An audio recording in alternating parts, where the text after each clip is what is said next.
ভাই টাকা তো দিলেন, আবার হেলমেটটাও নিয়ে যাচ্ছেন। আরে সরি ভাই, আসলে তাড়াহুড়োর কারণে ভুল হয়ে গেছে। এই যে আপনার হেলমেট, আর এই যে আপনার ভাড়া। ভাই বাকি টাকাটা দিবেন না? ওইটা আপনার কাছে রেখে দেন, সিগারেট খেয়ে নিন স্যার।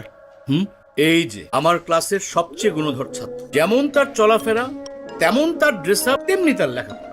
যেদিন থেকে তুমি ইউনিভার্সিটিতে ভর্তি হয়েছো একদিনও তুমি ঠিক টাইমে ক্লাসে আসছো? এটা তুমি কি জুতা পরে আসছো? এটা তো মনে হচ্ছে বাথরুমের স্যান্ডেল। ইউনিভার্সিটিতে কিভাবে ড্রেস আপ করে আসতে হয় তুমি জানো না? আসলে স্যার এক্সামের জন্য লেট হয়ে যাচ্ছিল, তো তাই আসার সময় পায়ের সামনে যেটা পাইছি ওটা পরে চলে আসছি। আমি আসলে চাই না আমার এক্সামের কোনো ক্ষতি হোক। যেই না আমার ছাত্র, শোনো, তোমার মুখে এসব কথা মানায় না। নাও খাতা দিলাম, প্রশ্ন দিলাম, ওই যে ওই চেয়ারে বসে চুপচাপ পরীক্ষা দিও। যদি কোনো রকম নকল করার চেষ্টা করো বা উল্টা পাল্টা কোনো কিছু করার চেষ্টা করো, আই উইল পানিশ ইউ।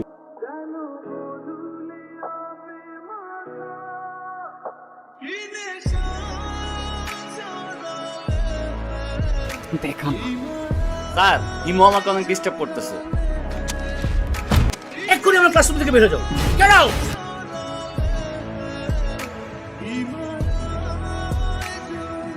ওই শুভ্র দাঁড়া।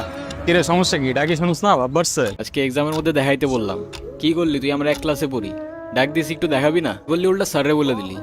ও তোমাকে কেন দেখাবে? তোমার নিজের কি ব্রেন নাই? তোমার কি জ্ঞান বুদ্ধি কিচ্ছু নাই? তুমি বাসা থেকে পড়াশোনা করে আসতে পারো না? তুমি চুপ থাকো, আমি তোমার সাথে কথা বলতেছি। তুই বাসার থেকে লেখাপড়া করে আসতে পারস না? তুই কিন্তু মুখে মুখে কথা বলতেছিস। হ্যাঁ করতেছি তো, কি হয়েছে? কি করবি তুই? আরে এই, কি করতেছো? কি করতেছো তুমি? ছাড়ো, ছাড়ো না কেন? রাস্তাঘাটে গুন্ডামি শুরু করছো? অস্থির ছেলে কোথাকার। ইরা, কি ব্যাপার রকি, কিছু বলবা? তুমি জানো না কি বলবো? শোনো, তোমাকে আগেও বলছি, এখন আবার বলছি, তোমাকে আমি পছন্দ করি না আর কোনোদিন করবো না। ইরা, তুমি কি ভেবে বলছো? তুমি জানো এর পরিণাম কি হতে পারে? এর পরিণাম কি হতে পারে মানে? আরে কি রকি?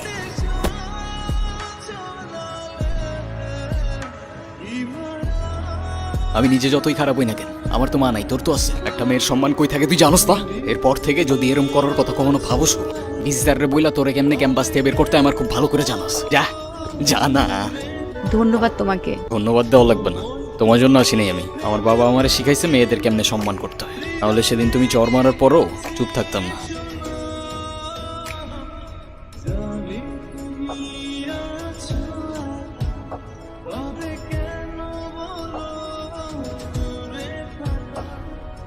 এই হিমু শোনো না। কি হয়েছে? তুমি আমার রাস্তা আটকাচ্ছ কেন? তোমার সাথে আমার কোনো কথা নাই। আচ্ছা তুমি এরকম রেগে যাচ্ছ কেন? সেদিনের ব্যবহারের জন্য আমি এক্সট্রিমলি সরি।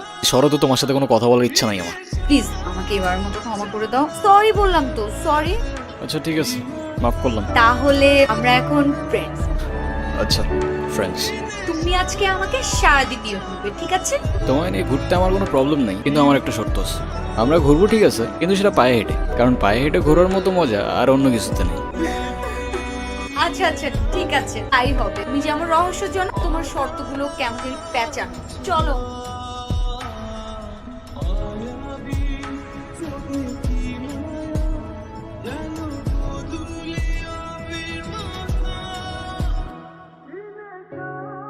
কি ব্যাপার, এত সকাল সকাল কল দিছো কেন?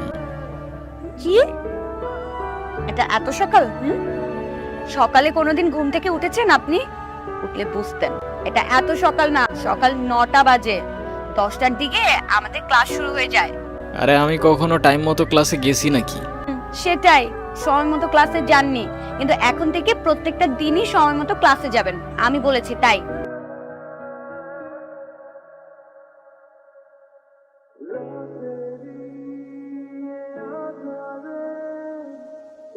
কিরে মামা, সূর্য কি আজকে পশ্চিমে উঠছে?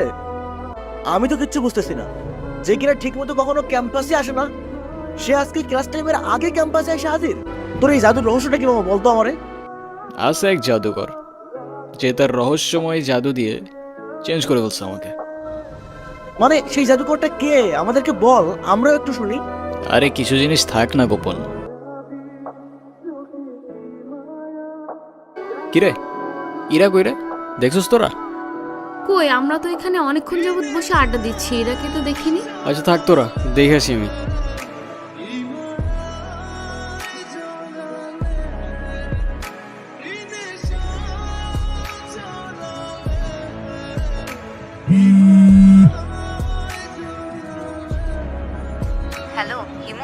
আমি এতদিন তোমাকে কতগুলো কল দিছি, কল ধরো নাই কেন? কি হয়েছে তোমার? আরে তোমাকে আমি সব বলবো। তোমাকে একটা গুড নিউজ দেওয়ার আছে। আগামীকাল সন্ধ্যায় দেখা করতে পারবে? হ্যাঁ পারবো, আমারও তোমাকে অনেকগুলো কথা বলার আছে। তুমি না বললা কি একটা গুড নিউজ আছে, ওটা বলো। আছে একটা কারণ, শেষ কথাটা না হয় শেষেই বললাম। শেষের কথা মানে বুঝলাম না। তোমার বুঝতে হবে না, বলো তুমি যেটা বলতে চাইছিলে বলো। আমি তোমাকে ভালোবাসি ইরা। ভালোবাসি মানে? আমি তোমাকে আমার ফ্রেন্ড ছাড়া কখনোই কিছু ভাবিনি। আরে আমরা একসাথে ঘুরতাম, আমরা অনেক বেশি ফ্রি ছিলাম। এখন তো এটা না যে আমি তোমাকে ভালোবাসতাম। তাছাড়া আমার বিয়ে ঠিক হয়ে গেছে, আর এই কথাটাই আমি তোমাকে বলতে এসেছিলাম। আমাদের আর কোনোদিন দেখা হবে না, এটাই আমাদের শেষ দেখা। ভালো থেকো।